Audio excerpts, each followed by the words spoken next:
acting top. Ok Carlo, bon, je t'ai préparé un petit topo et une programmation pour que tu puisses faire du sport intelligemment. Mais avant, il faut que tu aies des petites notions quand même sur ce que tu fais, pourquoi tu le fais. Donc, je vais t'expliquer chaque articulation, par exemple ton coude, il se mobilise grâce à des muscles. Donc, tu as un muscle d'un côté et un muscle de l'autre, c'est-à-dire agoniste, antagoniste. Tu as un muscle qui sert à plier, un muscle qui sert à déplier. C'est pareil pour les jambes.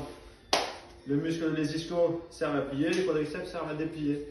Donc en sachant ça, il faut que tu travailles de manière intelligente, autant devant que derrière. Ici, autant devant que derrière. Et ici, c'est pareil. Les pecs, ça sert à pousser, le dos, ça sert à tirer. Ok? Tu peux travailler le muscle de différentes manières. Donc il y a la manière concentrique, c'est-à-dire le muscle, il se contracte en se rétrécissant. Ok? Tu as la manière isométrique, par exemple, tu vas tenir un peu comme ça. Ton biceps, il va se contracter sans bouger. Ok? Et il y a la manière excentrique. C'est ton muscle qui va travailler en s'allongeant. Tu veux, hop, tu vois, il s'allonge. Et ça pour tous les muscles. Ok? Donc c'est les trois manières de faire travailler. Et à savoir que la meilleure manière, celle qui développe le plus le muscle, c'est la manière excentrique. Ok? Donc quand tu travailles, tu fais ton développé couché, des mouvements que tu as déjà vus. Quand tu fais tes pompes, ce qui va le plus travailler, c'est quand tu descends. Ok? Donc quand on fait de la muscu, ça ne sert à rien de faire des mouvements à fond comme un fou. Il faut tout faire en contrôle. Tu pousses. Tu retiens la descente. Pareil, traction, tu fais ta traction, tu retiens la descente. Ok? Ça, c'est les différentes manières de travailler tes muscles. Donc, retiens surtout que je travaille lentement. En musculation, en renforcement, je travaille lentement, c'est pas la course. Ok? Pour bien travailler un muscle aussi, il faut le travailler sur son intégralité. Si par exemple, quand tu veux travailler ton biceps, tu fais ça, ton muscle ne se développera pas bien. Ok? Travaille sur toute l'amplitude. Ok? Cette amplitude, elle est définie par ta souplesse. Si je te demande de faire du squat, si tu veux faire du squat, essaie de travailler le plus bas possible. Si jamais tu n'es pas assez souple et que toi, ici, tu commences à avoir une posture de merde, c'est ton maximum, ok? Mais travaille au maximum de ta posture, ok? Et ensuite, ça c'est vu. Ouais. Et donc, ouais, le but de travailler autant un côté que de l'autre, ce sera esthétique. Donc, si jamais tu veux un gros biceps et un triceps dégueulasse, c'est pas ce que tu recherches. Et ça permet aussi d'éviter les blessures. Ok? Si tu as un déséquilibre, si tu as les pecs trop musclés par rapport à ton dos, tu vas être comme ça et tes épaules vont ramasser, tout va ramasser. Ok? Ok. Est-ce que c'est clair? Ok. Si tu développes trop tes pecs ils vont se tendre, ils vont se contracter et ton dos derrière il ne pourra pas suivre. Donc tu vas être penché, cambré comme ça. Ok? Ok. Ensuite, quand tu travailles, par exemple, tu travailles ton biceps, tu vas pas travailler comme ça.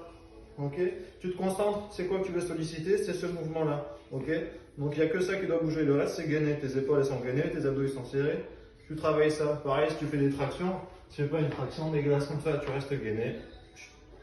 Ok? Ensuite, pour travailler, pour gagner en volume, je pense que c'est ce que tu recherches, mais tu gagneras en volume, mais tu gagneras aussi en force. Hein, pour travailler entre 6 et 12 répétitions.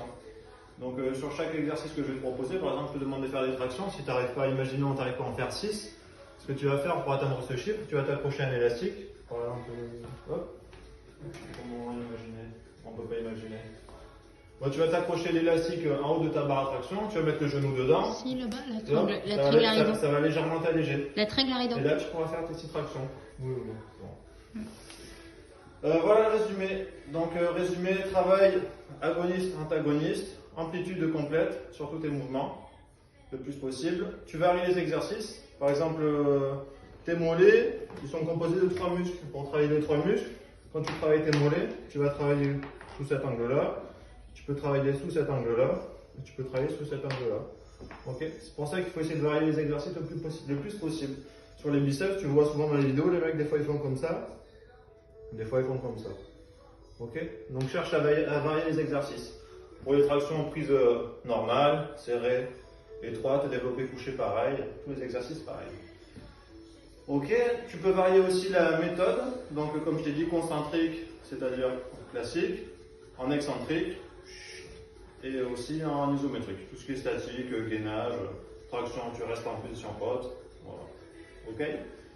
Et après tu adaptes la difficulté. C'est bon pour l'intro, et après tu as les programmes qui suivront.